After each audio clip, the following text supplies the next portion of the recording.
Welcome back to the Weekly Headlines. I'm Kevin Hart. I'm Mike Wimmacher. And let's get to the news.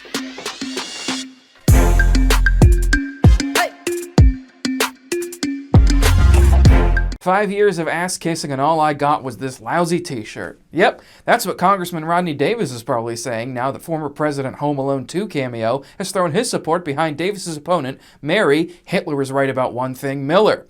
Ava Braun Jr. was drawn into the new 15th District with Davis after the totally fair maps approved by Democrats went through.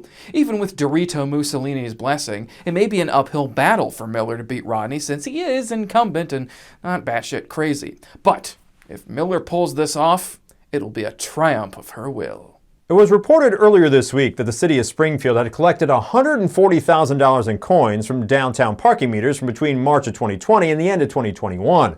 All this despite parking downtown being free during that time. Now, while no signage was posted relaying that fact, the city had made multiple media statements letting folks know that parking downtown was free. It's almost like the city was part of some bizarro Monopoly game where if you landed on free parking, you actually had to pay a fine. Come to think of it, what would Mayor Langfeller look like as Uncle Moneybags? And to that end, I wonder what playing piece Alderman McMiniman would be. Ted Cruz is in the news again, not because he liked a porn tweet on the anniversary of a national tragedy, something much more embarrassing. Fucker Carlson paraded Cruz on a show the other night, shaming him for calling the people on January 6th who, among other things, attacked cops, terrorists.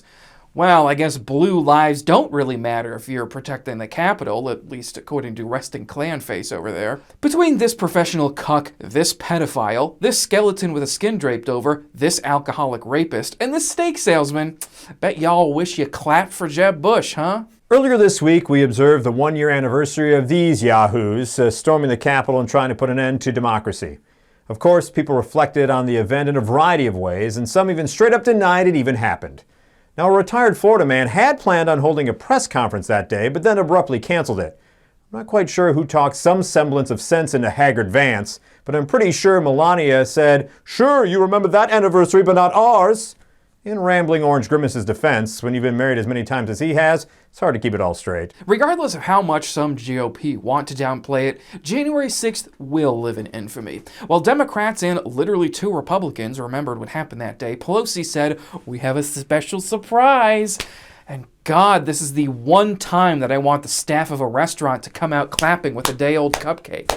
No, the cast of Hamilton sang Dear Theodosia. Now, I love musical theater.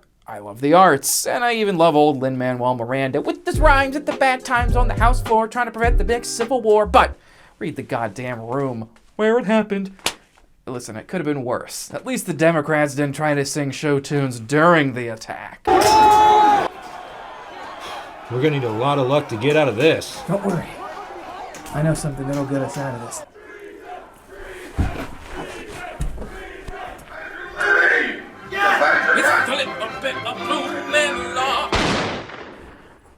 Antonio Brown, formerly the Tampa Bay Buccaneers, made quite the headline in the NFL last weekend when he offered up this performance art piece.